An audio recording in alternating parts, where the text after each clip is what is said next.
భగవంతుడి పేరుతో ఓట్లు అడుగుతున్న బీజేపీ ఎన్నికల సంఘంతో కలిసి దొంగ ఓట్లు వేయించుకుంటోందని ఆరోపించారు టీపీసీసీ వర్కింగ్ ప్రెసిడెంట్ జగ్గారెడ్డి.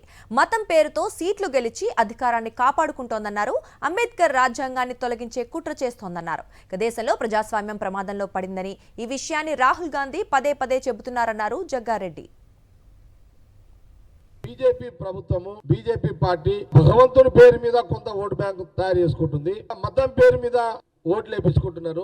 అట్లాగే కొన్ని దొంగ ఓట్లు ఎన్నికల కమిషన్ ద్వారా కొన్ని ఓట్లను దొంగలించబడి ఈ 3 రకమైన ఓట్లతోటి ఒక 30, 40, 50 ఎంపీలను గెలిపించుకొని దేశంలో బీజేపీ ప్రభుత్వం అధికారంలోకి వస్తుంది. ఆల్రెడీ దేశ ప్రజలు ప్రమాదంలో ఉన్నారు, ఇంకా ప్రమాదానికి గురైపోతారు. అంబేద్కర్ రాజ్యాంగాన్ని తీసేయాలని ఒక బీజేపీ కుట్ర ఆపాలి అంటే జాగ్రత్త పడండి అని రాహుల్ గాంధీ గారు పార్లమెంట్ నుంచి గల్లీ వరకు ప్రజలను వారు జాగ్రత్త పడండి అని చెప్తున్నారు.